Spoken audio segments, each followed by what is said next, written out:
Hello, beautiful people. This is Pebbles, the Playful Soul, and I would like to welcome you all to the second edition of Playful Soul Mates, where I am catching up with the incredible people who helped bring my debut album, Playful Soul, to life 20 years ago. I cannot believe how the time has flown. But before I continue, I do just want to ask you to please, if you haven't already, like and subscribe to my channel, because it's freaking awesome. And if you do so, it just means that we can do more and better and cooler stuff. So yeah, that'd be amazing. Anyway, getting back to our Playful Soul Mates, I would like to introduce you to my first guest, okay? And I would like for Tech Team to please load the first video, just so that we can, get into the groove and the mood of who this guest is. Some of you may already know. Some of you may be tuning in and thinking, who on earth can she be speaking to today? I don't know. But if we just play this little clip.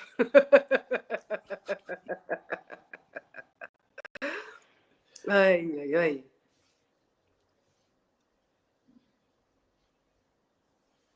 Straight off the bat, you can tell when I rap, I'm mad different. Got the mad vision of the spirit of my dad risen. With that wisdom, I break the mental black prison. Educated African, my religion, rapism. A priest at the altar, I'm releasing my offering. Unleashing over beats, I'm the author and composer. Feeding off the streets, off of Arthur and Mendoza. Off of R&B, Simon Garfunkel and Mozart. Humphrey Bogart, artists from Doha. I accept them with both arms wide open like Ozark. Scoping them over, hoping to overstand music. That man used it, no doubt it means I can fuse it into what I do, give it to you. The fans lose it, raising their hands to it, and when they dance to it, I teach them about the essence of another land through it. More than music, that's how a master man do it. Of M-A-S-T-E-R, master, M-A-S-T-E-R, master, M-A-S-T-E-R, master, L-A-S-T, last letter, master.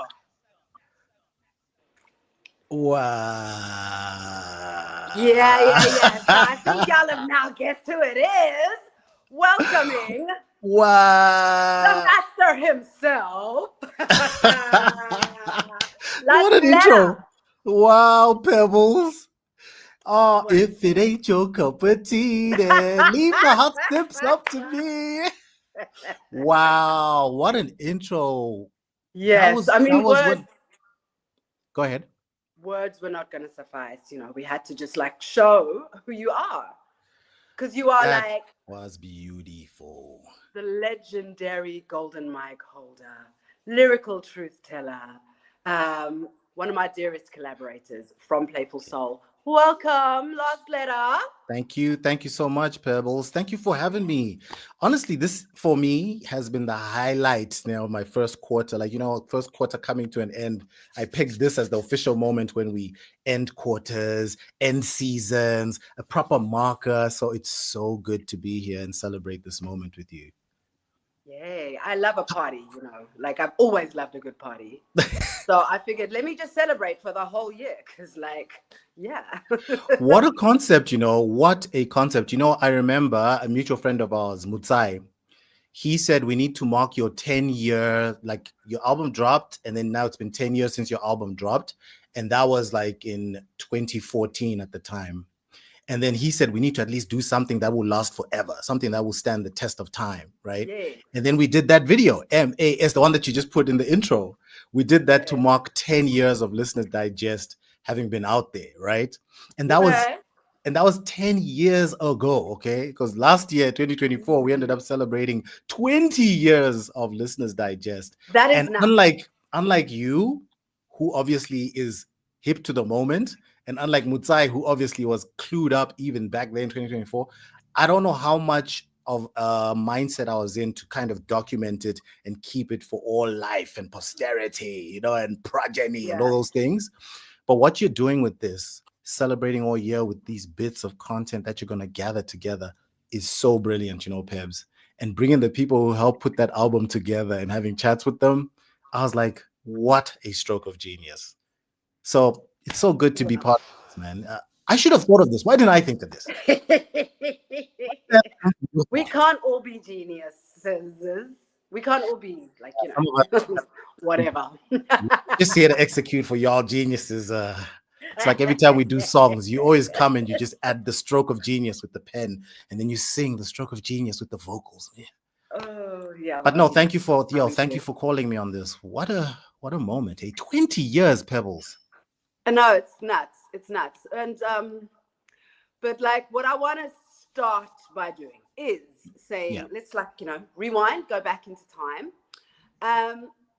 We were at Outrageous Records. Okay, so I walk into Black Rage Productions with a friend of mine, Fiona, who I'm going to name drop now, Fiona Okumu, who happens to be the head of Spotify Sub-Saharan Africa. Yeah.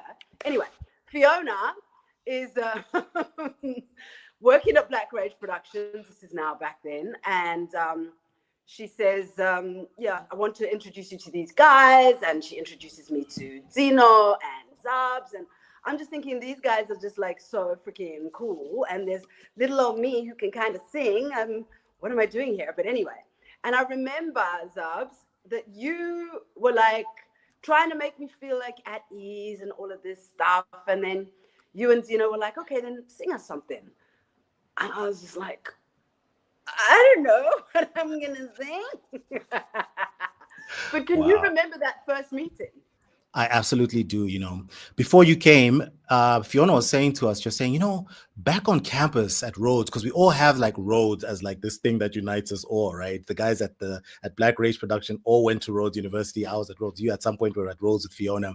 She says, back at Rhodes University on campus, we used to sing in an R&B group, and I was so jealous of the one singer in our group. Her name is Pebbles. She's so talented, and Dino was like, Fiona, she can't be that good. And she was like, no, she is incredible. And he's like, call her, let's bring her through, And then when you came, I remember it like it was yesterday. There in Algernon, you came through and you didn't seem nervous at all. You seemed very relaxed and you were bubbly like you are right now. You haven't changed at all. You looked exactly the same as you look now.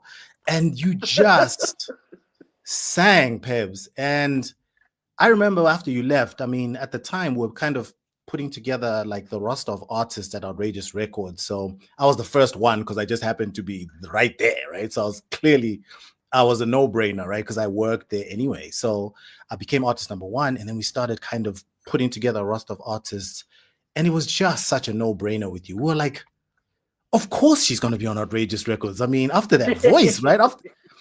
So I mean, little did I know that after that, I would find like a sister, a friend, a creative Siamese twin. Every single project, even the mixtapes, you're on them.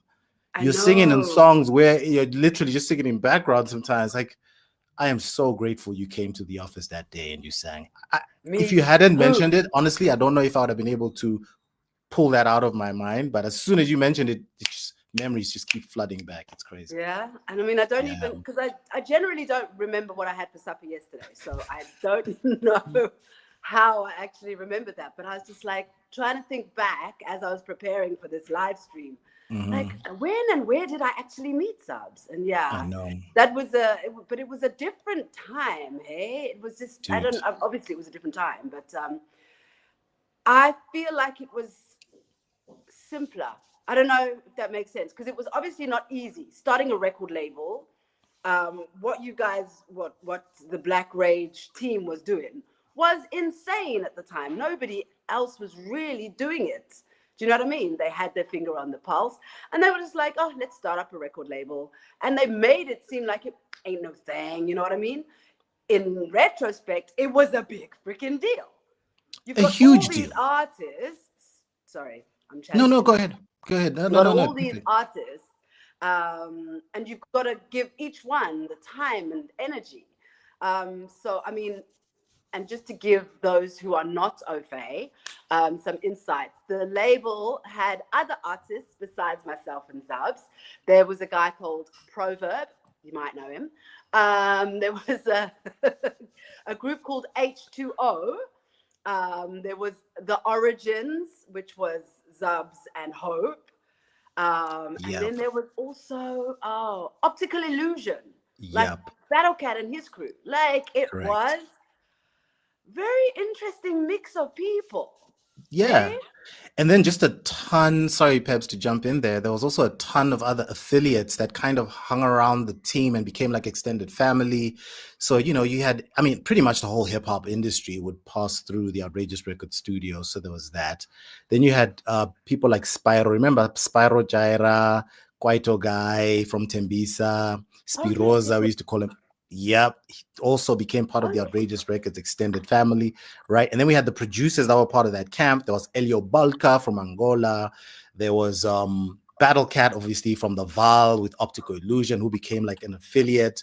And then of course Nyambo and Nyams's Pretoria crew, which was at the time defining a sound. And I suppose they didn't realize it, like you are saying now, about how easy it was back then. They didn't realize what they were doing as defining a sound for a whole city in Pretoria. Just like at Outrageous Records, we didn't think, sorry, excuse me, we didn't think we were defining an era, right? Because we were all there to enjoy ourselves, hang out, make beautiful music, vibe off each other, press record, and see what happens. And then next thing you know, right? It's like radio, TV, newspapers, magazines, online on the internet, and then movements, and then 20 years. So I think the ease with which that happened speaks to how organic it was.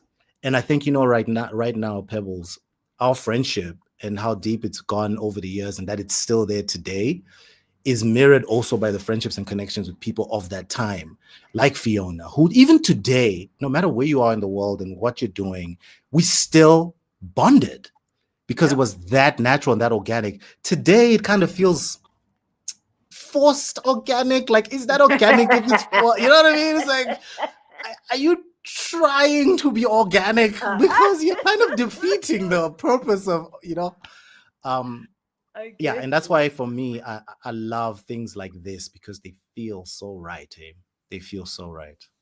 Yeah, man. And it's interesting that you mentioned the extended family. I just want to show a few Yeah. pics if we can. But I mean, Mm. it's interesting that you should mention the extended family because Elio, Mizi, freaking Yams, all of these guys Wow. who I would never have met. Mm. There's a picture of you and Proverb. Yeah. Where was this? Look at that. Our knees all out and knobbly, you know. Verb with his Bhutan gear. All young and vibing. There's Kojo Bafo in the studio about to record his verse for a track called Listen, which is a tribute to Nina Simone that we did I think it was in Pretoria. It's a place called Studio Next Door. Yeah, Kojo to this day, so close. What a brother. Yeah, Yeah, can you imagine how bonded we are through the music? There's Mizi, man. And that's the thing about the times, right? When we yeah. write in the studio then and we record then and we're doing stuff then with each other, we do it for each other, to each other as well. And then we give each other almost immediate feedback and we kind of, I don't know, we vibe off each other in a way that I find is lacking, at least for me in my space today, where it's remote. It's sort of like this energy Mm, where you're talking across a computer, maybe overseas and stuff like that. Then you go over in your own little corner. I go in my own little corner. We do a little something, and then we mush it up, and then we talk about the mash up. Whereas that picture right there, I'm writing literally in extended. that Yeah. book. And then I'm reciting it back to these guys, to Mizi, to Nyambo, to Verb, to our engineer as well. And the booth is next door. So if we like it and we vibe with it, I'm diving right into the booth immediately. Sort of like how we would record, when you'd come around and you'd also be like, you'd be singing to, like, as I'm recording my verse, you're singing onto the side as well. You're singing along, and then you're also writing and scribbling. It's such a unique magic, that when you're creating and you're co-creating in that way, I think it comes out in the music. What do you think? Absolutely. I agree. I agree with you. There was something to be said for being in that space. I feel like it made me become a better writer because I was surrounded by people like yourself, like Dumi, like H2O. There was an ease with which you guys wrote, and I learned so much because up until that point, the way that I'd written songs was not as structured, if you like. And I would just, like write what I feel. But something that I came to realize is that like there's a kind of structure that works. So if you write so many bars and then you do a chorus and then you do another so many bars, I never understood that that's what I was doing as I was doing it until I did it with guys like you. So I learned Yeah. elements. And It's that so collaborative wild. space. Yeah, that collaborative space. And that is such a beautiful, you call something important out as well, because the learning happens in real time, and it's not like, when you go to music school and they teach you what a measure is and how many beats in a measure and then triplets and da, da, da. There you're kind of dealing with people from like Soweto who, if you said what is a triplet, they would have no idea what you're talking about, because when they grew up, they didn't grow up with measures and triplets. They grew up just vibing to like hip hop from their favorite artists from all over the world in White City or in Endofire, where Speedo and Menzi were from, And then when they come into the studio, somehow, every measure is perfect. And when they write in triplets, it's perfect. And the bar is 16 bars and the chorus is 8. And that bridge plays between 8 and 16 and kind of, before you know it, the song structure is perfect. The pitch is perfect, and I don't know, man. I get very nostalgic to the point of maybe sometimes feeling a little delusional, because it almost feels like it didn't happen. And then when things like this happen, it reminds me that it did. You really marvel at just the spiritual nature of it all. And I think that's part of why you called it Playful Soul, right? Because of the soul part of it. But it's not mathematical. It's not scientific. It's not something that you can measure and calculate. It's more ethereal. It's like soft stuff, You can't put your finger on it, Yeah. So when you hang around people who also feel that with you, and then you create together, and then you record together, and then you're bonded in that way, the music and in like that spiritual soul way, it's no wonder when people hear those songs today, they literally shed tears sometimes. I think they get it also on that soul level, Yeah. Wow, yeah. I'm getting chills. But to touch on something you just said, the album title, the way that came about is that Maria was interviewing me for my press, for the PR stuff. And she was like, so how would you describe your music? And I was like, well, it's like playful soul. And she was like, that's what you should call the album. And then she moved on to the next question. And then I was just like, oh, that's actually a really good idea. Yeah, I think they'll do that. Wow. She is a genius. Yeah, I agree. I agree. And then I wanted to ask you something. So your role on the album, obviously you wrote All My Life, and you were in studio the whole time. And I think something that a lot of people don't know about you is that you are an incredible R&B writer. So all those little and all those little ad libs and the all of those little things. You would be there saying, let's do this. And I was very surprised by that. But that was what, like, you added that color that made the difference to each song. So of all the things that you do musically, what is your favorite? Oh, wow. Musically, so you're talking writing, rapping. My favorite, performing. Hey, I think I'm gonna have to say performing, hands down, because there's something about performances and being on stage where, I don't know, everything kind of comes together in a very unique and very special way. It's never repeated. It's never, when you write a verse and you lock it in, it's locked in. You know what I mean? Yeah. And then when you create a song, whatever, it's done. But then when you perform it, it takes on a new life because you're in a new place and you're dealing with a different audience on a new day. It's almost like the whole thing is relived in the moment of performing, and it's Yeah. shared by the people on stage with you, and then it's also shared by the people in the crowd and the audience. So I think for me it would have to be performances, Peps, because Yeah. Ah, look at is that. there any feeling more transcendent? Like, do you sometimes feel like you're out of your body when you're on stage? Like, you literally feel like nothing else in the world matters. It doesn't matter what you heard before you jumped on stage, or what you felt before you jumped on stage, or where the world was in what place in life, or how much money you had in your bank account. Like, on that stage, you go somewhere, and the song and you and everyone else goes along with you. It Yeah. is easily the best part of all of it. It is incredible. Look at those pictures. Look how young we were. We were such barber cheese. Look at you, but you still look the same. Look at you looking like a barber cheese.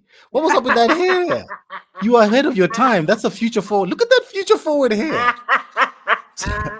So I this just was that. love the Zubz t-shirts that had been like ripped up and like, I know you guys. It was you and Lois. Do you have You any and left? Lois. You and Lois. Basically, you made them more hip and happening because they were just random tees. And then you were like, "Arr," and Lois was like, "Arr, arr." This was at my album launch in 2004 at a place called Songwriters Club in Newtown. And who you're seeing over there is Ras Khanso. He again is part of the Outrageous Records affiliate. He was with a group called Njapedi. And that night, I will never forget the people that were there, the moments we had, the magic we created on stage. Do you realize that on that stage, instead of Heavy 8 having the 8 people on the song, we ended up having 2 people missing that day. And then we had to put 2 other rappers on at my launch, I don't remember this. I'm telling you, the only time I've had the original 8 on Heavy 8 from my album was when, you remember, we performed at Skyroom Live. That's the only time we ever had the original 8 on stage. Sorry, Do don't we you? have Okay, a snippet great. of that performance? If you do, great. But I was going to say that day in 2004, when we launched the album, the 8 couldn't make it. So the 2 that were absent that day were replaced by Jabba and Pro Kid. Like, can we just for And here we are in 2025 reminiscing about that day, and I have these vivid memories, like the one with you and I there on that stage. We're probably doing I'm Here or something like that. It's probably I'm Here. Yeah. It's hard to say because you're on so many songs, but anyway.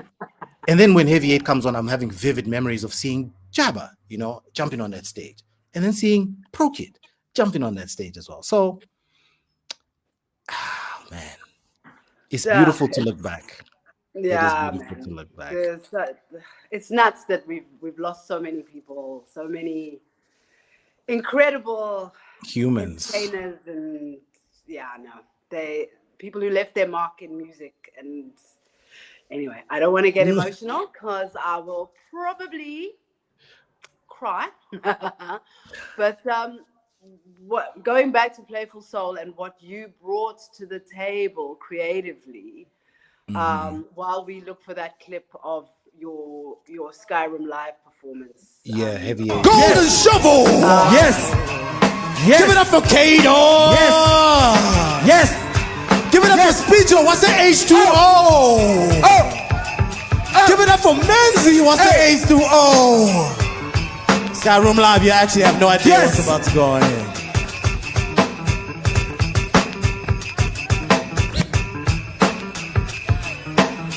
Ladies and gentlemen, brothers and sisters, family and friends, I am so happy you're witnessing this moment right here. This is the 10-year celebration culmination. We're about to do for the first time ever in 10 years the collaboration that shook the hip-hop world of South Africa. The Heavy 8, ladies and gentlemen, make some noise!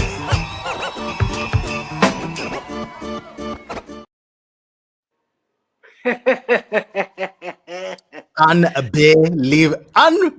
You can almost feel the energy on that stage. So tell us who were the Heavy 8? Okay, so you saw them young there. People watching who have no idea. Of course, and why would they know? This is for grown people's times. Let me tell you. Sit down, young'uns. Let me tell you about a time when the 8 certain MCs, you saw a little bit of a clip of them all there. So it's Dumi, it's Proverb, like you said, Kato, Golden Shovel, that's 4.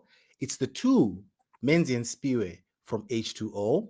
And it's Mawetu. Some people always forget to mention Mawetu because he seems to be like, but we don't remember he was also part of the Outrageous Records family. And then the 8th one, the last one, is the last letter, May. So that was the full complement of 8. And that was, again, 10 years after we launched the album. That is the only time those 8 have ever been on stage together in that configuration, as in the album 8. So it still hasn't happened to this day. But at least you got it. You got it. And it's recorded. And it's recorded. Yeah, and now the fact that you say the first time at your launch that you got to work with 2 other incredible MCs is nuts. Do you know what I mean? I know. It's so just freaking cool. And it was the launch of the album. It was like my first album, my breakout. And to have those 2 dudes there, it's just, I don't know. It's like you walking into Outrageous Records and saying, "Hi, I'm Pebbles. Good to meet you. Oh, you want me to sing right now? Okay." Then you go. It's a magical moment that you can't script, you can't write anything like that out of your imagination. And it only dawns on you how magical it is later, 20 years later, where you can reflect and go, wow, man, what a moment. Yeah. What a moment, man. But now, so your first album was obviously Listener's Digest, but prior to that, there was like a mixtape, right? Yes, you were on that too, weren't you? Mixtape called? Look at you interviewing me like you don't know. Okay, for the babies, right? You're doing this for the kids. Those who don't know, gather around. No, that mixtape, as you know, was called The Last Letta mixtape. And it was to introduce The Last Letta to the hip hop world. Because at the time, I'd just been rapping in the streets, rapping in battles, and kind of putting my name out in the underground type of energy. And I think that's why, obviously, a year or 2 years after I started doing that, I was able then to have people like Pro Kid and Proverb on the same stage as me, who were so much more known than I was by the time I dropped my debut album. I mean, a lot of them had albums already. Others had been on radio, etc. So it was an interesting time to put your name out there. So mixtapes at the time were a good way to kind of gauge where you were at and where your audience were and how you can get to know them better and how they can get to know you better. It's a hip hop thing that we do to dip our toes in the water before we dive in, It's supposed to be like unleashed. Just do what you want, do whatever you want.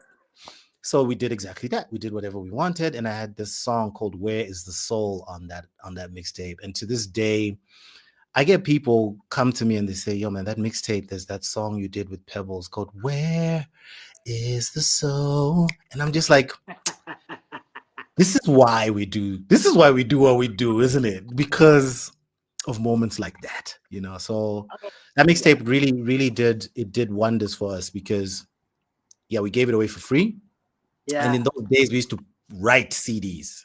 So you'd come with a blank CD and then we'd give you a CD that we'd written of the, because people were like poo-pooing this whole, why are you downloading? Why are you writing? Why are you copying? Why are you But it's like, yo, this is my music. I am copying my music onto a CD for this person and I'm doing it with the authority of my label. Everyone is cool. It's a mixtape. And you had a printing machine, hey, where you'd print. Yeah. Correct. Yeah, you remember that. Yeah. On the actual disc. I remember. That's right.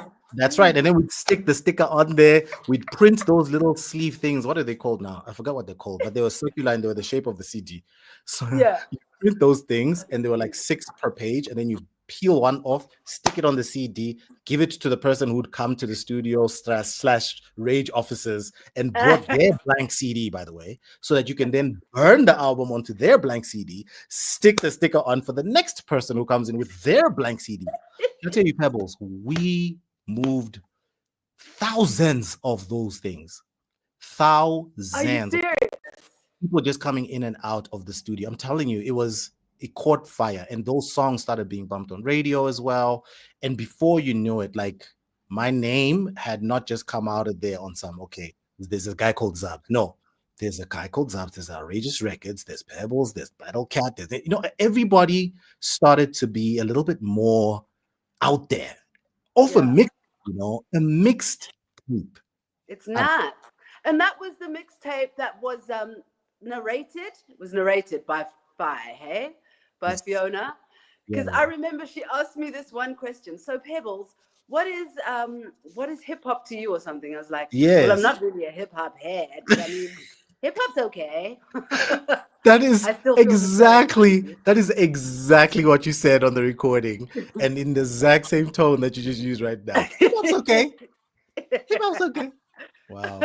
Playful Soul. No. Jeez. She used to call herself Fine Nubian at the time, By Nubian, which I thought was yes. super smart, right? Because it's PHI, right? And Yeah, Nubian, yeah. because obviously, incredibly gorgeous, dark-skinned, incredible woman. And then, of course, Fine Nubian, right? And Phi Nubian. And of course, wordplay is kind of our realms and domains. So we love it when people do those kinds of things. Just like, again, like you said, the title of your album, Playful Soul, it's just beautiful wordplay. Maria was right, eh? Because she has a nose for these things. Yeah, what a perfect title. Perfect. Yeah, but it was like that mixtape was like it was almost presented as a radio show. So it had these little intros and interludes and stuff. But before, I've got a little thing that I want to do. I want to have a little interlude because, But before we do that, what are your other albums that you have released since the mixtape, since Listeners Digest? Wow. Solo One's major release on major distribution was Headphone Music in a Parallel World, Cochlear, One Last Letter.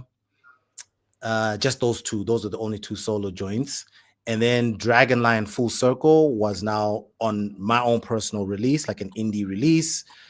I have collaborations that I've done, a bunch of them. But yeah, at some point I'm going to update zubz.co.za with all this information and the entire discography. But that's a young Zubz, Z-U-B-Z, Zubz in the search bar, and then you'll just kind of get a ton of stuff. So silly. Yeah. But okay, yeah. so my little interlude, I was going to sing. What do you mean was gonna sing? I'm not gonna sing. No. Whoa, wait. Can I just make a request? You can't threaten to sing and then not sing. It's not going to happen. I know this is your joint. I get it. This is your joint. Please sing. Where is the soul? I can't feel it in this. Where did it go? Woo! Where is the soul? Can't feel it in this. Tell me, where did it go? Wow. Where is the soul? Yeah, voice not as sweet as it was then, but sounding so. That is what would bring me to tears. That is what would bring me to tears. But now, if I have to sing, then you also have to drop an 8-bar for me. 16 bars. Yeah, 16 bars. That's too long. What do you mean? 16 is too long. Okay, 8 What are bars. the first bars of Phenomenal? Listen close and you can feel it inside. Sunshine glows, you can see it in her smile. So broad when you peer into her eyes, you are drawn in and disappear into a life where the impossible becomes easy for the phenomenal to achieve. She performs a miracle simple as breathing. Her soul's empirical, something to believe in. Physically, she's a sculpture of a god. Spiritually, she's the center of God, the epitome of a culture of love. Lauded because she's worth it. So, Perfect. Here's to her awesomeness. Grab your glasses. Cheers to remarkable her. She's fantastic. An absolute classic. Remarkable. Very weirdly put together. There's words there that are being moved around, and that's okay. Yeah, but that's not from Playful Soul. Cool. That was from your other album. Playful Soul. It's not Playful Soul, but it just goes to show how you've literally been. Okay, I've only done 2 albums, but and they were quite far apart. But the fact that you came and you wrote for that album, and that song was with Notende as well. Oh, yes. Just speaking about collaborations, and another thing. Sorry, my brain is all over the place. But another thing about that time was when people like myself and Notende and Keti and all of us were like singing on your guys' songs, we became known as, like, you know, the hook chicks. And don't you think, I mean, you may or may not agree that we made the rap or the hip hop more accessible to a wider audience. Do you reckon that's right? 100,000%. It is right. It is right. I mean, look, I'm not going to give you guys credit for that concept because it was already out there. Sorry to burst the bubble. We're not taking credit for the concept, but we're saying y'all For needed us, a little bit of like feminine we energy, did. you know? No, you're absolutely right. And there was a lot of masculine energy, and they definitely needed to be broken into pieces with that energy. And it did. So, for example, someone like Tebs. Do you remember Tebs from Jazzworks? Yes. He Yes. correct. He was a group called Voodoo Child, I think it was. Was it Voodoo Child? Am I talking about the right Tebs? Yeah. Anyway, he sang, but he also loved hip hop music and that kind of energy and that kind of vibe.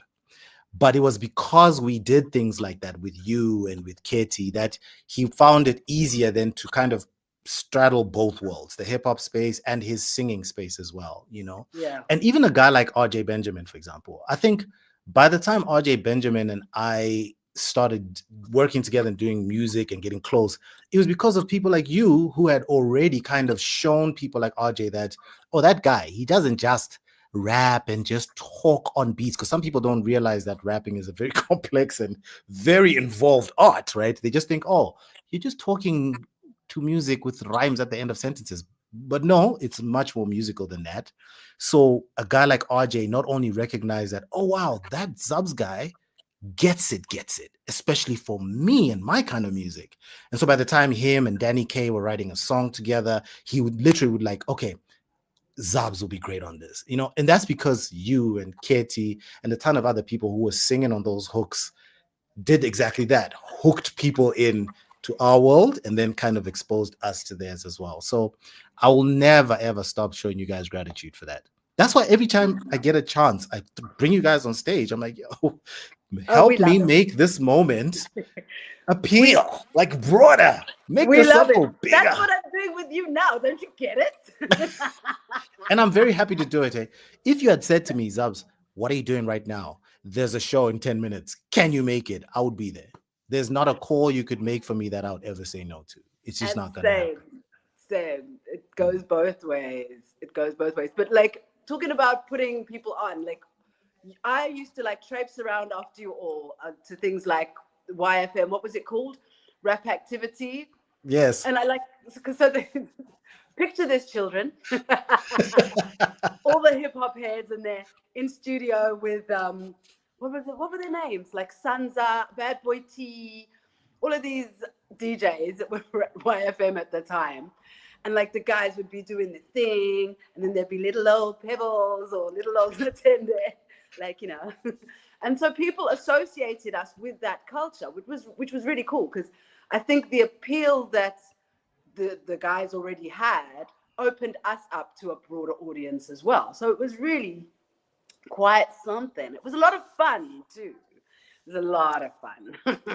And I think it also, there was a bit of like a young cross-pollination of like vibes and energies. So for example, Notende, when she's writing her own music, you can tell there's a rapper influence in how she writes, you know. Same with you. Like when you write your own music, you can tell from how you write it, the structuring, that you definitely were hanging around some rappers, because even the way you word things, you know, is very specifically influenced in that way. And it's right the way across the board. Like Unati, for example, when she also creates music, same thing, it's also affected. And even people like Nkutu, you know, when she also writes, you could tell that even with her, there's a very hip hop influence to it, because of people like Pio, who, you know, who are in her group as well. And I mean, Relo from Squatter Camp, like there's so many beautiful and incredibly talented vocalists who write and sing amazingly. And I can just hear, because my ear is that way inclined, that it's because you've been hanging out with Sugar Smacks and Sia. Sneakers influence. That's why you sound like this, right? It's because you and Tumi were just the other day writing that song, right? That's why you sound this way. Right? So It's So again, it's that organic bringing together and coming together and mashing up. It wasn't forced. It wasn't something that was contrived.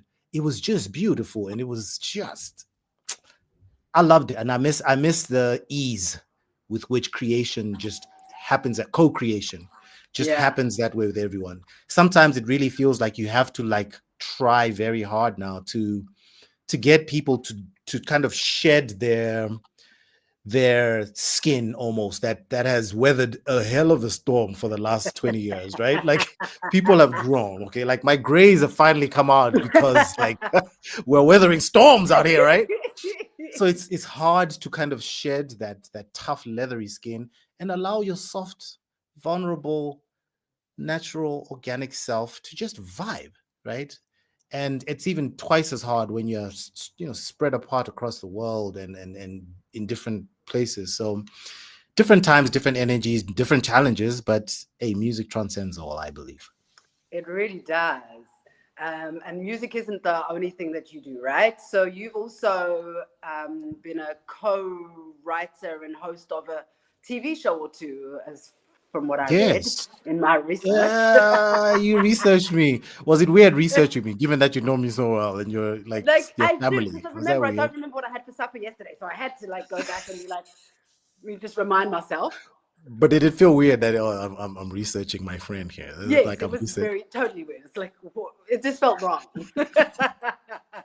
Yeah, you're right though. Yeah, it is weird, but yeah, sometimes I try to separate the people in my life from their artist side of things versus their human side of things, because the human side of things is constant. It's always there. The artist side of things always changes and goes into Yeah, but different it's all places. one, and you So can't. Like, one, how can you separate the two? You can't. sometimes you need to, sometimes you need to kind of put things, I guess, for other people's sake more than my own, just in a neat little box so they know what to do with it. So, for example, I will say something like, for example, I'm going to hang out with Pebbles, right? And then he's like, "Oh, you guys working on a song?" It's like, "No, I'm just going to hang out with Oh, Pebbles." Do you understand what I mean? So it's that got kind you. of needing to box things up. But Got you. yes, TV shows and stuff like that. I got lucky because of Outrageous Records and Rage. Black Rage Productions gave me my tech start with rage.co.za because I built that website with Maria and a whole bunch of the team. Maria ran that whole entire platform. So she was my boss, and she would tell me, I want the site to be like this. So next thing I knew, I was a web guy, right? And then because Black Rage Productions pretty much launched Channel O and a bunch of other TV shows, I got a chance to also host on Channel O. When Proverb wasn't around, they'll be like, "Zubz, he can't make it, jump on." So then I'd go in front of the camera and then I'd kind of host. Before I knew it, I was like a substitute co-host of Headrush, right? And then that again spins off into like other shows where eventually I was pretty much hosting the show. I think it's called with Deliza. Above Ground. So there was this sort of docu series called Above Ground for ETV, which I hosted, and then we'd also do some writing on there with Deliza Moabi. We did two shows with Deliza Moabi, Above Ground and another one for the SABC. I was involved with both. The one I just narrated, so I was narrating every episode and maybe writing a few bits here and there. The other I literally was hosting, so I was in front of the camera most of the time when I was, if not all the time, when the episode was on. So yeah, so there's those TV moments. But again, it's because of Black Rage Productions being a production house that had a record company, they had a website, and they had TV all under one umbrella. So I got to meet Lebu Matosa, and I got to meet, John Barker, who ended up directing. Right, John ended up directing like Pure Munati or something like that. But when I met John Barker at the time, he was working with us, I think, for a TV show called Basic at the time, which was on Oh, SBC One. He your used to direct that. basic crew. You sang that, didn't Outside you? this push and do. Hey, Chatting Clear Basic is here to rock you, Bass IQ. I that's was right. actually chatting to Bianca the other day. Yeah. Anyway, that's a story for another day. Wow. No, you're lucky. You get to chat to Bianca the other day. That's beautiful. How lucky are But you? I haven't chatted to Bianca in decades at this point. And yet we're probably in the same city. That's not good. But yeah, so all these people in one space just bumping into each other on these creative journeys. Bianca, Siangwegazi, Matutu, like Proverb, Jabba, like on various creative journeys where they all kind of meet, rub shoulders, exchange ideas, cross-pollinate, like I said, and then they're off to do their own things. And then magically 20 years goes by. Nuts, absolutely nuts. You mentioned Diliza Mwabi. Mm-hmm. He is an incredible director, hey? He's When did you brilliant. last speak to him? Wow, that's a great question. Did I speak to him last You know year? why I'm asking? Go ahead. While you No, think go about ahead. it. The reason I'm asking is that I was in a band called Newtown at some point, and we I were remember. doing the Battle of the Bands. And he was like following this Battle of the Bands and following the band Newtown. And we had such a cool time with him and his crew. And I've been trying to get hold of that footage. So if anybody watching has seen Diliza out there, please ask him to call me, and because I really want that footage. But anyway, that's a story for another day, and totally unrelated to what we're talking No, very, about. very related. Because Diliza Mwabi, like you're saying, has a crew of people and a camera that he follows around. Like he follows artists around. He will follow people around the world too. He's followed artists around the world. I mean, Liam Lynch has done it too as well when he was documenting. But anyway, Diliza Mwabi has archives and archives of some of the most incredible live performances that no one has ever seen, because they're sitting somewhere in his house or in his vault or somewhere, gems of performances from artists that will blow your mind, in venues that will blow your mind. So I'm sure that Newtown and Pebbles footage, I guarantee you, Got it he's got somewhere. it. I guarantee. And I do have his number. So I will also give him a young nudge to say, I spoke to him last year, if I remember correctly. Okay. So, yeah. You talk about performances across the world. You've obviously performed in various places and spaces across the globe. Tell us about some of the places that you have played, with whom, and so many. The ones that jump to mind right now are, so there's a UK artist by the name of Black Twang. Not too many people have heard of him. He blew my mind. Black Twang was a UK rapper, and he's one of the OG rappers. He had this aura about him where he was just incredibly I mean, aside from Dumi, because Dumi, especially back in the day when he was not T from the V, before T from the V, baseline days. MC Poet. That guy, when he was Poet MC, they used to call him Fat Boy at some point. Then they called him just Dumi. But he had this thing that Black Twang also had, where when they're on stage, it's like you're in a trance, right? And then you just get taken on this ridiculous journey. And then 45 minutes go by, and you guys have been taken on this wild narrative. So Black Twang did that, and that was in the UK. Incredibly marvelous. Zena Edwards as well, a poet this time. Also, we shared beautiful, incredible moments with a program that lasted 18 months, a mentorship program, and everywhere we'd perform, because she performs with Mbira that she was taught by Pops Muhammad to play. So when she performs, it's insane. And Pops Muhammad is another one who I've performed with on beautiful stages, by the way.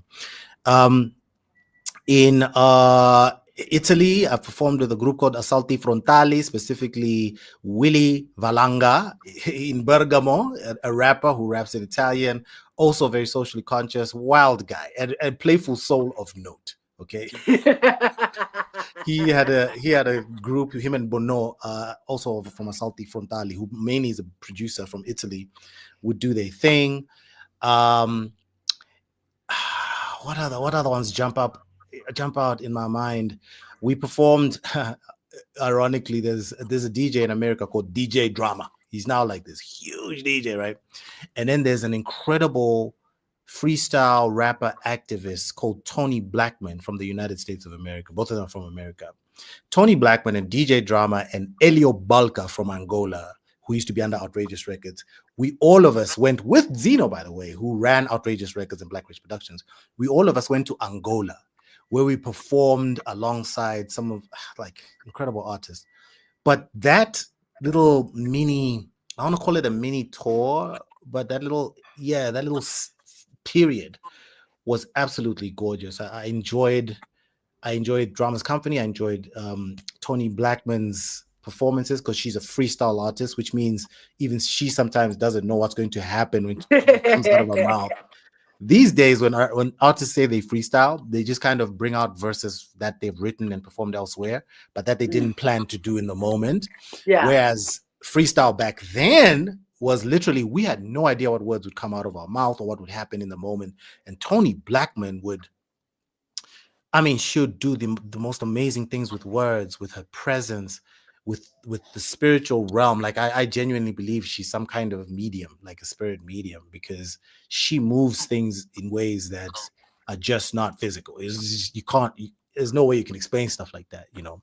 So yeah, so those are the ones I'll mention for now. But like honestly, Pebs, like so many stages in so many countries. Like there was a time I was with Tembisiete, for example, in Austria, in Linz. You know, where we shared a stage. I had my set and she had her set. Positive Black Soul from Senegal were also on that stage, but we were all kind of hanging out backstage. And that too was absolutely mind-blowing.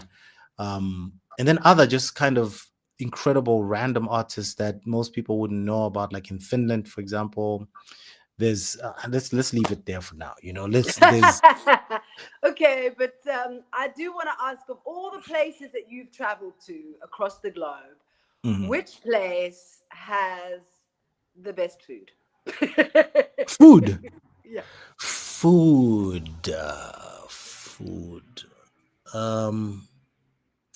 Wow. I'm gonna have to say definitely in Africa. So which part of Africa? Probably South Africa. I'm gonna have to be honest with that. So South Africa for sure. But it's that African-made home food kind of vibe. That food is top notch, right? Matumbo and those type of things. But then things like a tomato, I've never eaten like a tomato straight raw dog and it tasted the way it tasted in Italy. Like honestly, there's something about the food in Italy where straight out the ground, when you eat it, it just tastes amazing. The pasta, obviously, because it's Italy, right? But even a tomato, when you eat a nice tomato, put in your mouth, it tastes so good. The food there is next level. So it would have to be, you know, SA and Italy. But ask me tomorrow, I might have a different answer. That's okay. So I just want to go to Italy for the tomatoes. Like you've sold them to me in such a way that I literally want to book a ticket and go to Italy to taste the tomatoes. Anyway, not for the leaning tower. Not for the leaning tower. No. Why would I want to go see a building that's falling over? I want a tomato. Nah. Honestly, I remember that clearly. There was a time when actually we were invited to one of our hosts' parents' house, and she made dinner for like everyone like usual.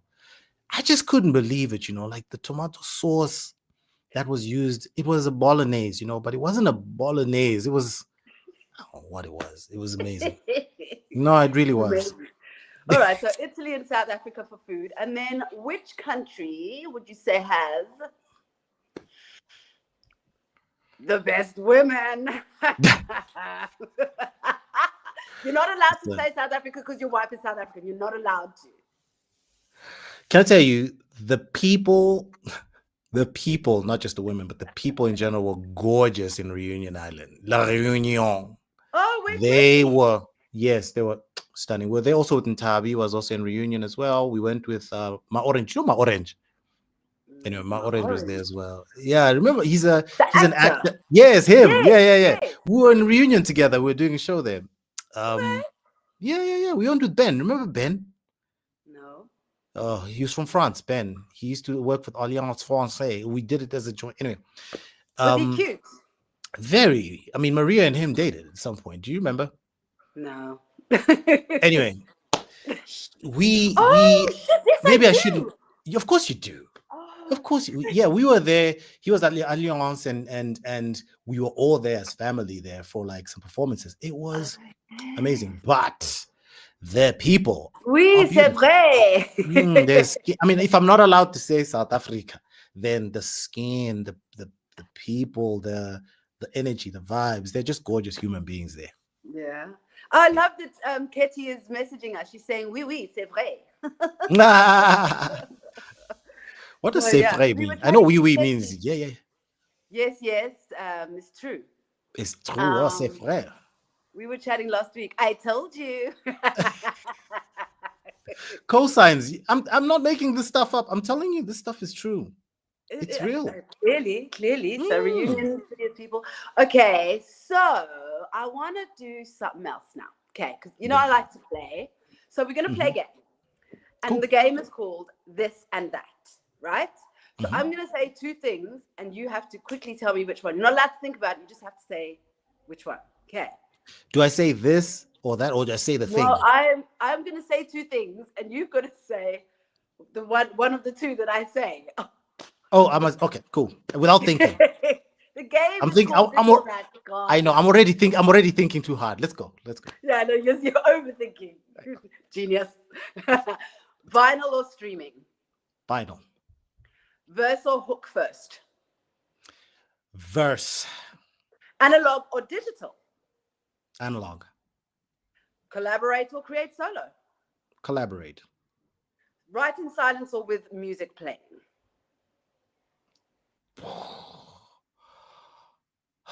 Silence. Okay. Early bird or night owl in the studio? Early bird. Freestyle or fully written? Freestyle. Okay. Interessant. But now you said analog over digital, and you said vinyl over streaming.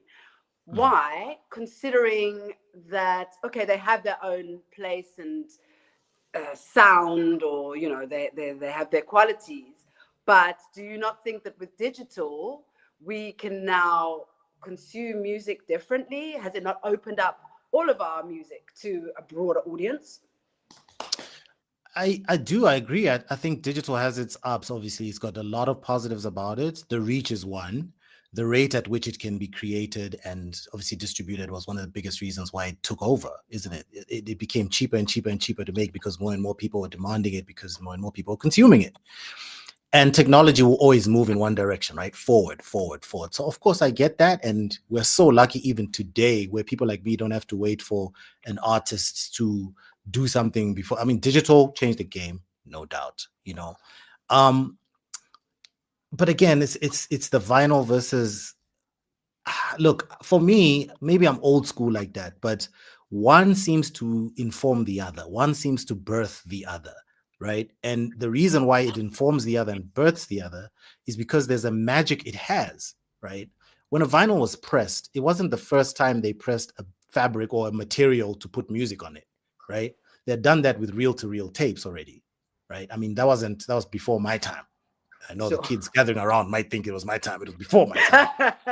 But even then, if somebody was from that time, they'll probably choose reel-to-reel over vinyl for the very same reason, where once it comes from something that comes from something that comes from something, the minute you start to dabble with the original source, you realize why that thing is such a big deal today. You realize, also this is why people love music in 2025, because then you go back and you realize these guys used to document history. These guys used to invoke spirits. These guys used to bring the rain. These guys used to rile up troops to go battle with this type of energy. Like, all of a sudden, you're no longer talking about stuff. You're talking about like stuff, the ethereal stuff. It's interesting. Sorry, I'm interrupting you, but I'm going to do so. No, of course. Please. No, interrupt. It's interesting that you say that, because I was playing this for somebody the other day. They were actually digitizing it for me. And they played your song, the one that you wrote. And all my life. They were like, oh, my soul, can we sample this? I was like, yeah, totally. And I was just like, oh my gosh, we're at that point where the kids are wanting to sample our music. It's just like, wait a minute. And I was like, but this is actually a sample. So it's like going to be a sample of a sample. It was just like mind blowing. That is such a powerful share, Pebbles. Because let me tell you why it's so powerful. There's huge debates right now in the AI space, right? In the tech space, creatives are starting to realize that what we thought was intelligence is actually not. It's just being able to put things together really, really like quickly or appropriately or whatever. And what we thought was talent was not what we thought it was, or what we started coming to think it was.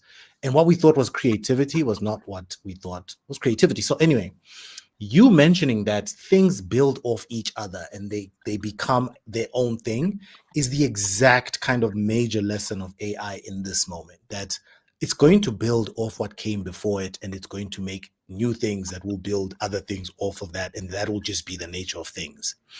There's something magical about, in the music space, especially hip hop, being able to pay tribute to people that have come before you by taking their material and informing your own times and your own context, and then putting your own specific flavor on it, right? And then putting out in a way that not only creates something new in the moment, but perpetuates that thing from back then and gives it a new lease on life. You know, every time I listen to some of these things, I guess are taboo to say these days, but Bad Boy Entertainment like would sample a lot, right? And every time I listen to some of those samples, I'm like, first of all, I remember DJ Ken Zero at Party People, who used to play the hit record and then play the sample just after. Yeah, it always takes me back to, oh, okay, I know where this song comes from. I'm coming. I'm like, okay, this is not Biggie. It's Biggie, but it's not, and I love the Biggie version. I'm like, oh, this is like, oh, BIGPOPPA. Like, I love that song. But then the sample, even Kanye, to the wire, to the limit. I love that. And then you song. hear the original, and you're just like, And then you hear, you're like, what?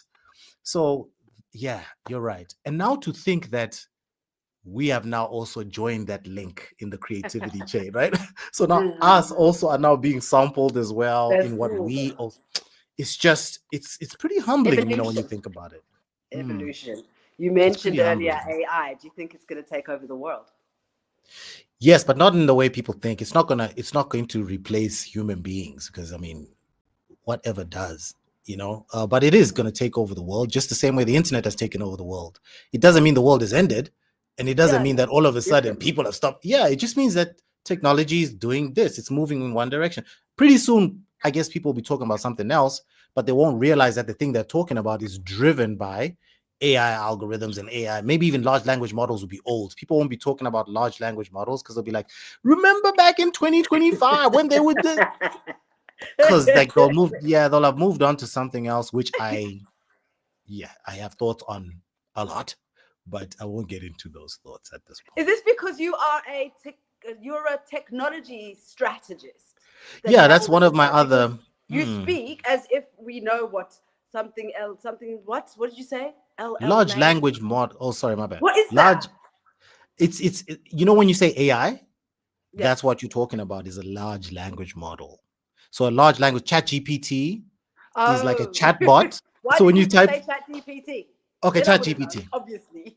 There we go. ChatGPT. ChatGPT. Large language model. Yeah, it's like you know, when you have a car, there's an engine inside the car. Some people just call it a Mercedes-Benz, but then there's an engine in there that is the Mercedes-Benz engine, you know. And that can then be used to make other cars, or parts of it can be used to make other types of Mercedes-Benzes. It's the same with the large language model. It's the engine of what drives ChatGPT. It's why it's able to do what it does, because there's an engine in there that's doing that. That's actually a terrible analogy, but... No, it's cool, because it's now sparked something else. So totally unrelated, but totally related. As you mentioned Mercedes-Benz, I think about my dad. And then I think about your best friend. Okay, so guys, I'm just going to relate a story. This is nuts, though. So back in the day, we were recording, I think it was the Basic Anthem at Elio Balka's studio. And we're having a chat. We're in the kitchen, having a cup of tea or whatever. And Zubz and I just chatting. And then it comes about that I'm talking about my dad or something, and he's this person that he is. And then Zubz mentions his best friend, and he's like, your dad's not so-and-so, is he? And I'm like, yeah, how on earth do you know? But anyway, moral of the story. Turns out Zubz's best friend was my brother.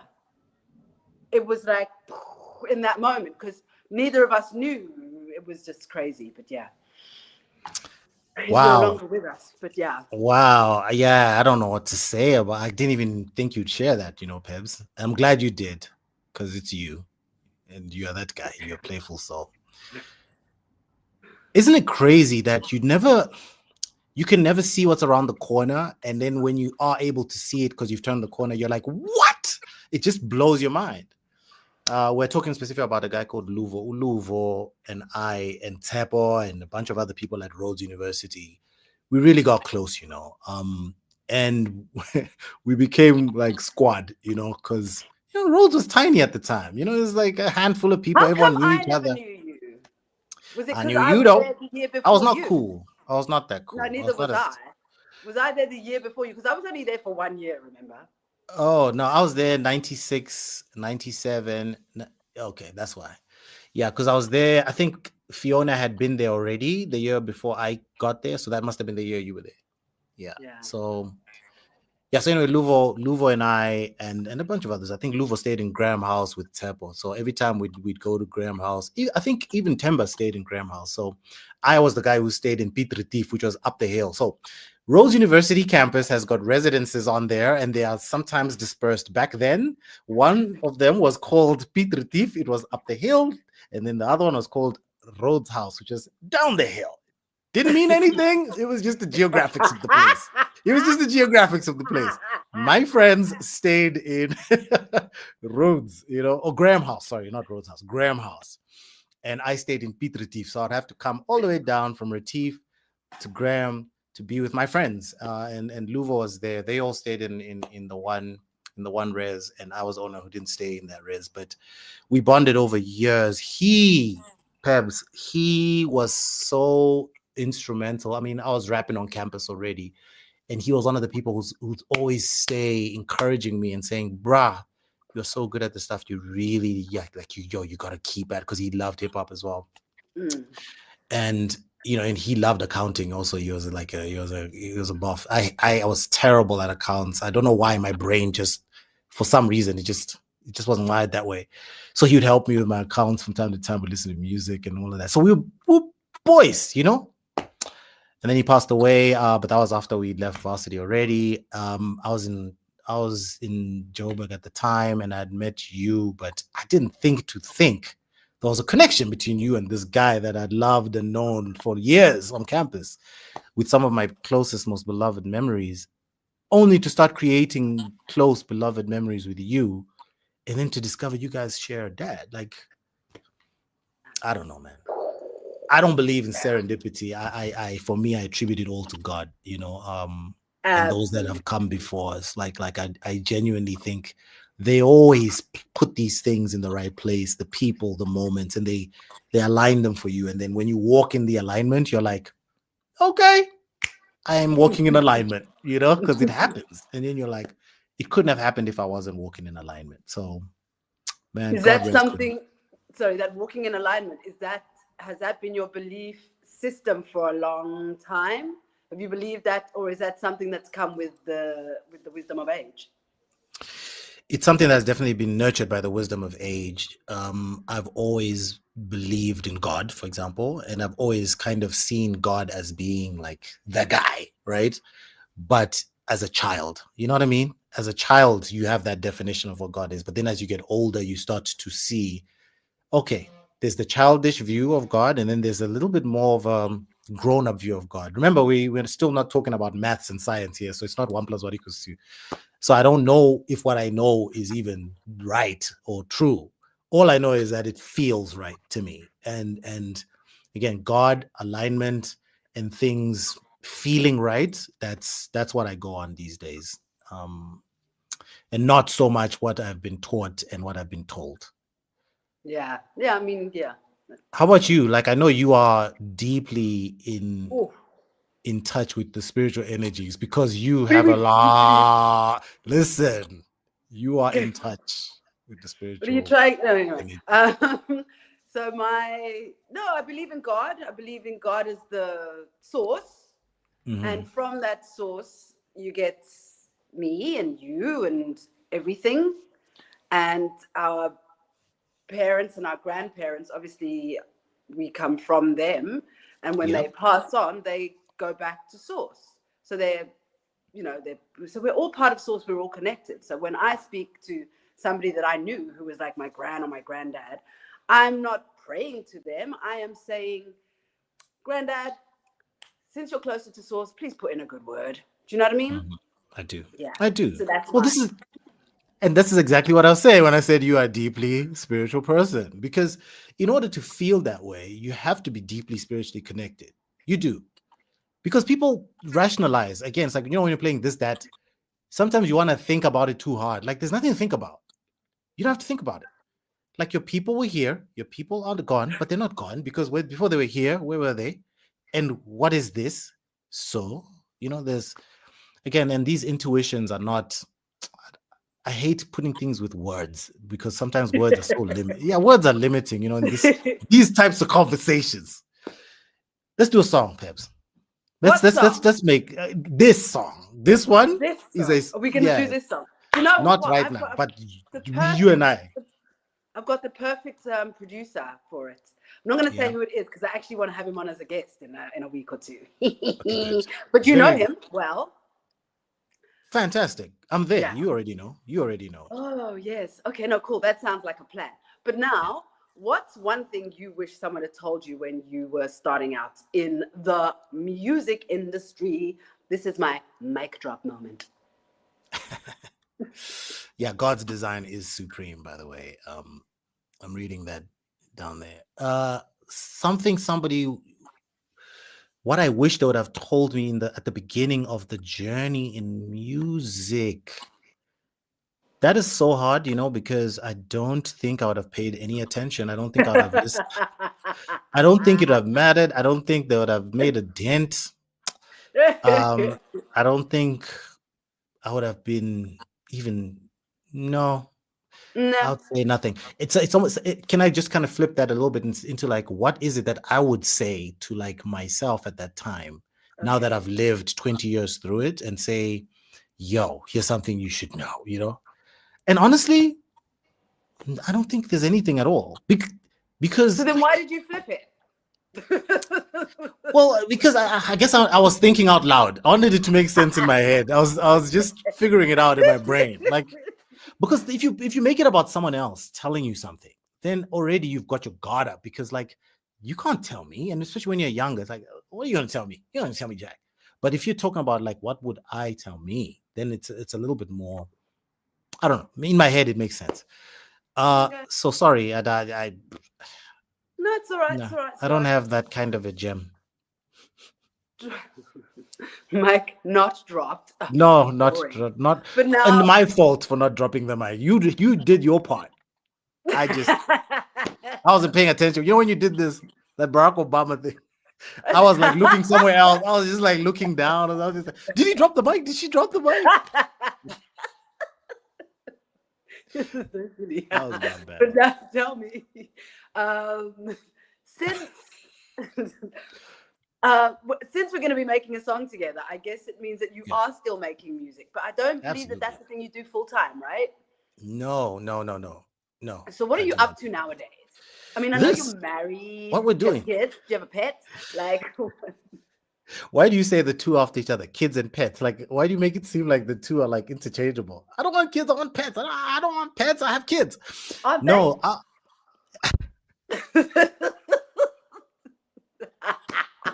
The answer is no. I don't have my own children. However, I do take care of family. And I do what we're doing now. Like, every day is about continuing to pursue the strengths, like the things I really I have a knack for, and I get inspired by, and of course the things that must function in life, because this is life we're living. Lights have to be on, right? So a lot of stuff in tech solutions where I can, whenever I can. It's a blessing to be able to work with some of these people, because that space is always changing and evolving, and it requires you to just be a part of it like that. Yeah. So I love being in that space. So there's that. And then, of course, there's the music side of things, being an elder statesman in this place, because now I'm the OG.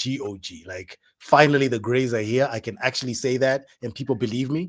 So I love being able to speak about 20 years ago and share with people who care about what that might mean for them. Like, that for me is so inspiring, and it gives me life, and just kind of the deeper spiritual walk that I'm about. Like that for me is all consuming because there's no separation. You know, there's like, it's every day I wake up, it's like, oh, here we go again. Ooh, here we go again. Oh, and then I go to sleep, and then the next day, ooh, here we go again. So they're not stopping to make music. And I'll tell you this because I remember Verb once said to me, I retire, you know.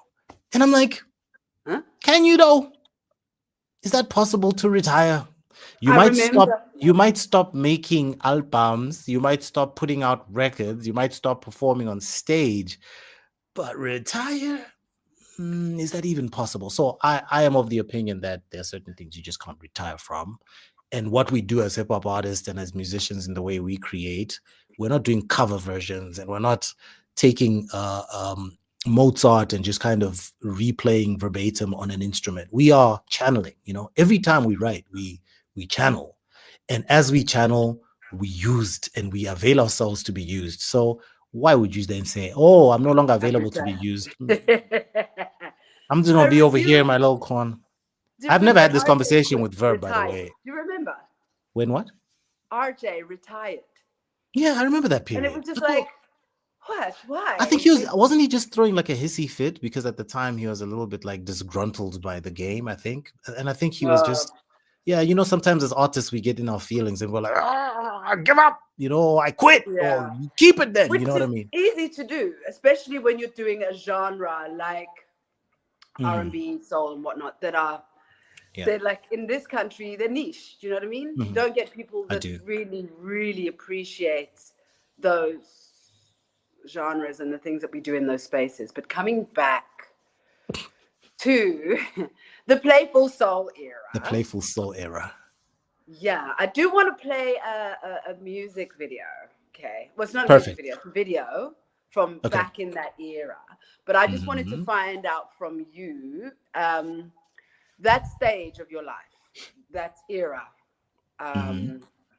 that those albums were being made. Destiny, that first song I ever had on the radio that you wrote. A lot of people don't know that you wrote Destiny. Even as the shadows grow. Like, I can still remember us standing outside having a cigarette and you were just there. Why don't you go like this, Pips? You were busy writing. And I was like, fuck, this is really cool.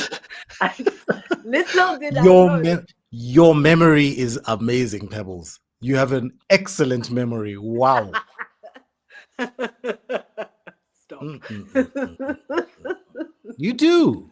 No, I really don't. But like, there are little moments that stick out because they were defining moments in life. The fact that was the first song I had on the radio, the fact that you wrote it, that's why it sticks out in my mind. That anyway, but sorry, I'm laughing. The reason I'm laughing is that when I heard that song on the radio, I can't remember what year it was, but I had gone mad because like I suffer from mental health issues, but that's a story for another day. But I had literally gone mad and I was hearing myself on the radio. I'd gone back home to PE or had been sent home to PE because I'd lost my mind. And I'm in my room and I hear this song on the radio and I'm just like, is this part of this thing that because I was going through like a delusional period. And I was like, is this part of the thing that they're all trying to get me with? And it was the eeriest thing hearing my song on the radio. But also it was healing in that shortly after that, I started coming around into back to myself. So yeah, that song Destiny is quite something for me. And obviously All My Life is another gem that you wrote on the album Playful Soul. And what is so special about that song is that we actually made a music video for it. I don't have any other music videos, I don't think, because the other one that I made for Phenomenal disappeared. But that was the only song I have a music video for. And my son was in that music video. And it is, to this day, one of the song that people know the most of from that album. So yeah, and I'm remembering you in studio again saying, okay, this is the harmony that you must do over this chorus. Wow, all my life Like, Wow. yeah, dude, yeah, dude. So I'm thinking that you should do like an R&B album next. What do you think? You've said so much. How are you gonna end it on me doing an R&B album after what you just said? You're so weird. You are a weird, playful I'm soul. so I'll not tell weird. you I'm that. just a playful soul. Um, I don't know about an R&B album. I'm open to it. Like I'm open to pretty much everything. Yo, you've given me so much there, Pebbles. I don't even know what to talk about. I didn't know that that's what that song did for you in that period. I know that period you're talking about, and that's news to me. And it's hit me hard. Wow. I didn't, yeah, like, Yeah, but you said you wanted to play some enough. kind of insert or something. I think Maybe. we should play a video, right? There's a video that I think I was performing with you at Skyroom Live. Yeah. So we're gonna ask tech team to see if they can play that video. Thank But you, yeah, Tech Team. man. Sorry for the discom bob, but what you said really just had me reeling. I have 5% here. I'm just going to plug my situation onto the charger. So I will be here. You can go ahead and play it. Cool, cool.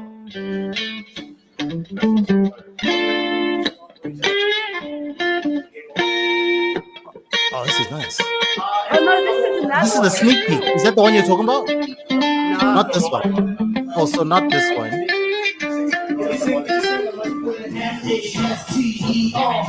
Master.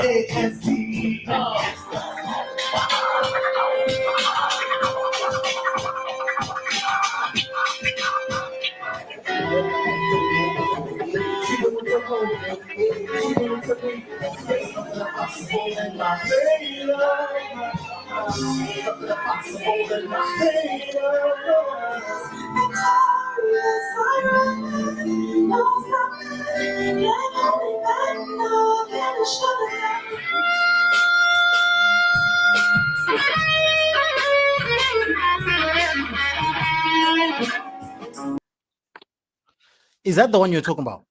No, that was that's the one another one. But it's because I'm not very good when it comes to technical things.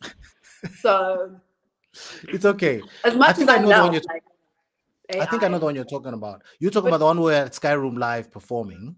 Yes, okay, I remember the one at Skyroom Live. Yes. The Pebbles. Live, But now, which one was that we just played now?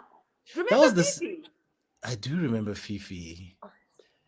I have such a man. I have a very powerful story to say about Fifi. But anyway, that video you watched, by the way, was just a sneak preview of the show. I think it was a promo just before the show aired.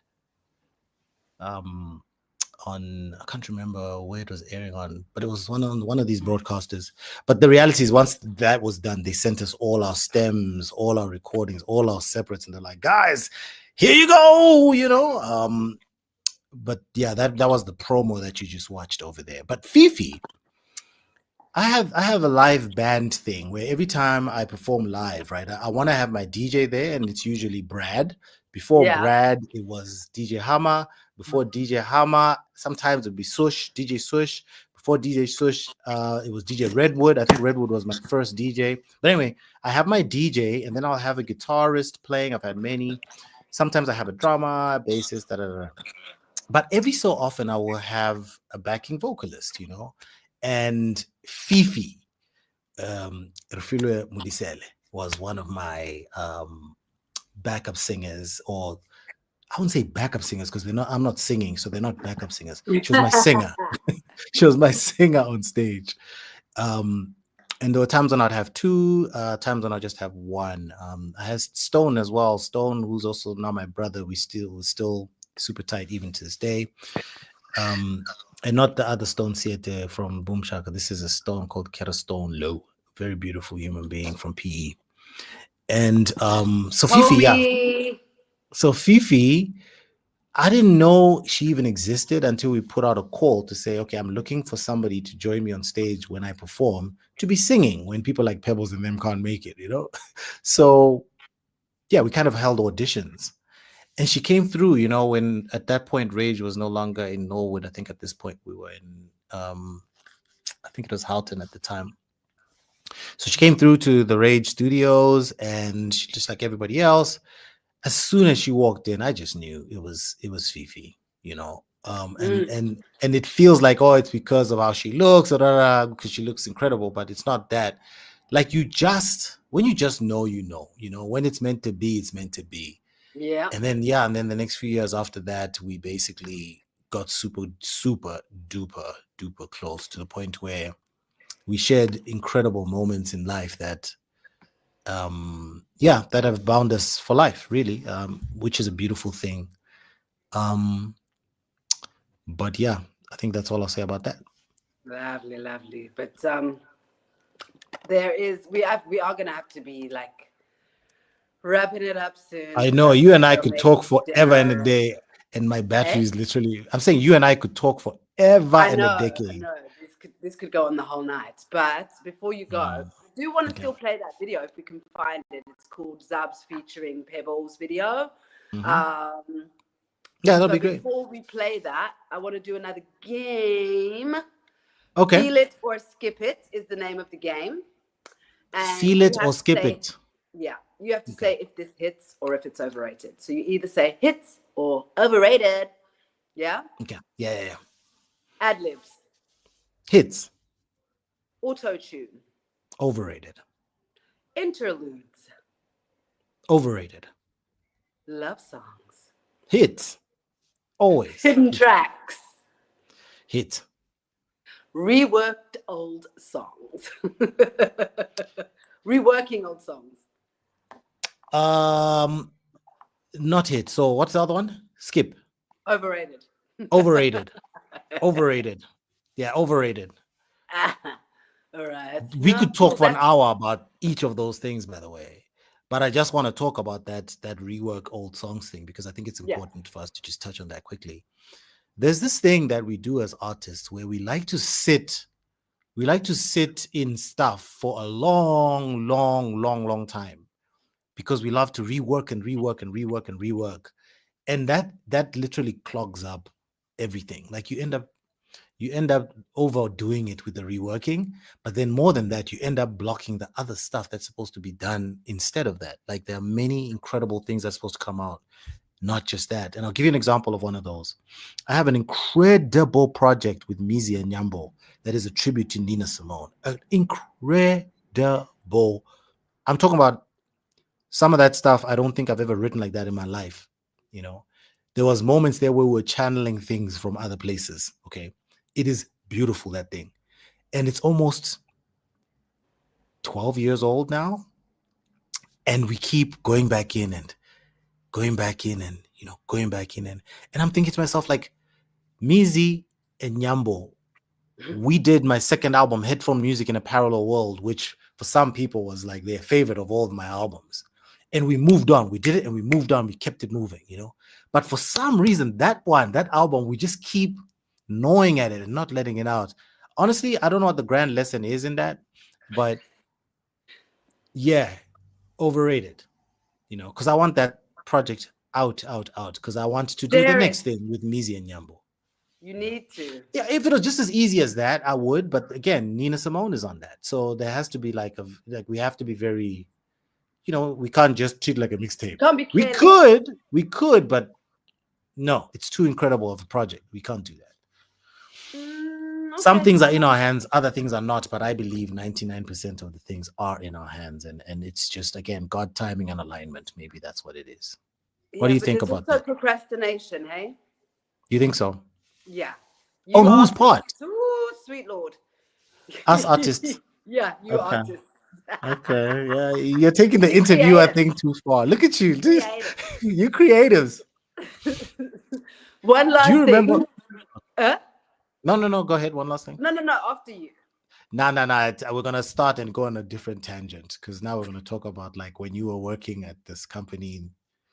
You remember when you were working with voice things at an ad agency? Do you remember those days? Never been at an agency. I've been in a production house. Yeah, that's the one. Animation Studios. Which one? Is that Masters and Savant. That's the one. Yeah. Are you allowed to say those things on these types of? It's a Anyway. freaking YouTube. You can say what the hell you like. You really can't. Don't do that. You really can't say whatever.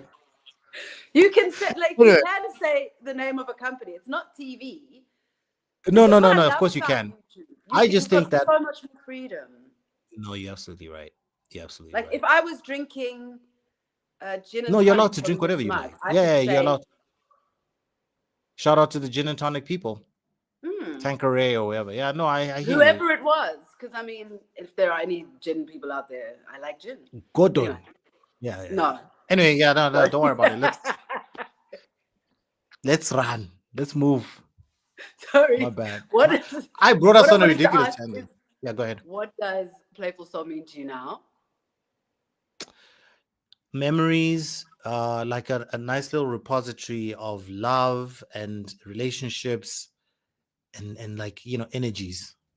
That's the music itself, the body of music. That's what it means to me right now. And yeah, and again, affirmation. These days, these things just affirm me. They make me feel like, we did the things. You know what I mean? Like sometimes you just have to feel like, we did the things. We did good. So Playful Soul gives me that affirmation where I'm just like, okay, we did good. So yeah. And is there anyone else you want to thank from that era? Anyone you want to thank? Not anyone else. Anyone you want to thank from that era? Definitely the people that were involved in making it, like you would obviously thank. But you, because Pebs, honestly, and I mean Amy in the back as well, and everyone who was involved today putting this thing together. Thank you so much. So thank you to you. But Pebs, you, my friend, my family, are an incredible human being. And I can't thank you enough for what you've done for me. On and off record.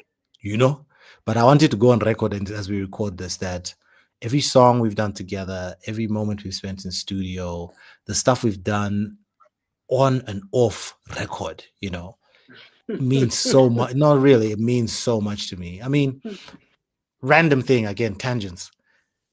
I have a song on Cochlear, my third album, Cochlear One Last Letta, called A Different Life, Live It Up, where it starts with an 11-year-old boy rapping. And that 11-year-old boy says, well, I live on a street that just never got, like a whole first half of a verse that this 11-year-old is rapping. And this 11-year-old is your son, And at the time, I think he absolutely fitted the part because he was, I think, turning 11 or just turned 11. And instead of memorizing the first 4 bars, he memorized the entire verse. That thing, I remember being in the studio and going, what are we doing? Like, this is amazing. Like, this is crazy. Because writing something and having an 11-year-old rap it back at you, like proper, like, I don't know, it blew my mind. And you gave me that. You allowed that to happen. You opened the space for your son and you and I to be on a song together in that moment in his life. It's magic like that, Pebs, where I don't think I have anyone in my life that can give me that. And that has given me that ever, So thank you to you. Here's to another 20 years. Here's to another 20 years. I'll drink to that. Yeah. Sorry, Where can cheers. we find you? Cheers. Here on the internet. On the internet. I need to do what you're doing now. I need to start getting a little bit more active with being out here on the internet. Followers need help. It's one of the things that I do. Ooh, come now. Let's go. I love this. And I will holler. You bet. I have witnesses. I will definitely holler. Oh, but this is, like you said, we could have gone on the whole freaking night. But I just want to thank you for being a most incredible Playful Soul Mate. I don't want to get emotional because then I'll start crying, and that's just totally unnecessary. It's okay. But I love you dearly, my friend. I love you dearly. I love you too. And thank you for the music. Thank you for the friendship to another 20 years and beyond. I don't know if we managed to find that video of Zubz featuring Pebbles. I don't know. Talk about, yeah, I see what you show on TV, but this life is a whole different thing to us. Yeah, I read what you print in magazines, but this life is a whole different thing to us. Yeah, I see what you show in movies, but this life is a whole different thing to us. We came too far to give it up. This is our life and we plan to live it. Cause this life that we're forced to live is far from a fantasy. And the truth is that here where we live, here in our reality, things may not come easy, but in our minds we can choose to be free. Choose to be free. Listen, yeah, I see what you show on TV, but this life is a whole different thing to us. And yeah, I read what you print in the magazines, but this life is a whole different thing to us. And yeah, I see what they screen in movies, but this life is a whole different thing to us. And we came too far to give it up. This is our life and we plan to live it up.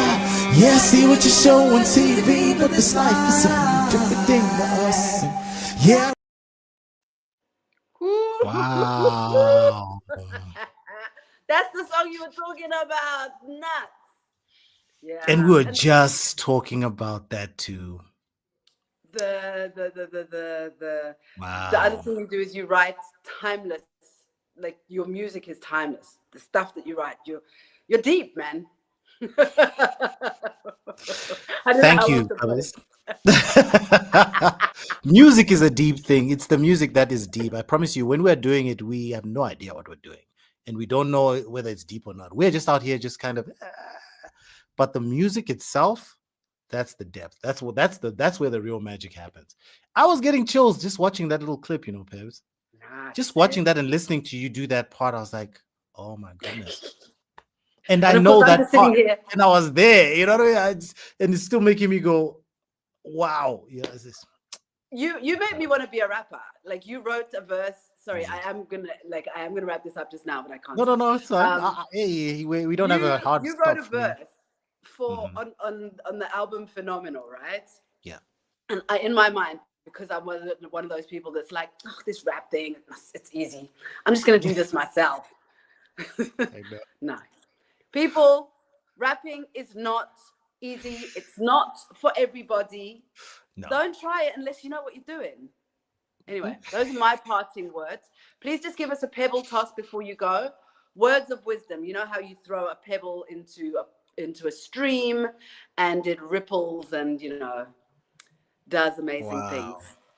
So much of the pressure. I'm not going to have a mic drop moment. No, you are. You're going to have to. I mean, just that, again, just be in the moment, live it up. That song, just live it up. This is it, man. This is what 20 years later looks like. It looks like now, so create your 20 years later now. Happy Playful Soul 20 years, Pebbles, and I love you too. Thank you for today. Thank you for being such an amazing guest, Zubz. And to our viewers watching, if you enjoyed this Playful Soul Mates session, please join us again in 2 weeks. We've got another deep dive in with, obviously not going to tell you now. So you'll just have to tune in. But be sure to subscribe to my YouTube channel, youtube.com/@Pebleroni. Obviously, that's where you're watching. And thank you for watching. Good night.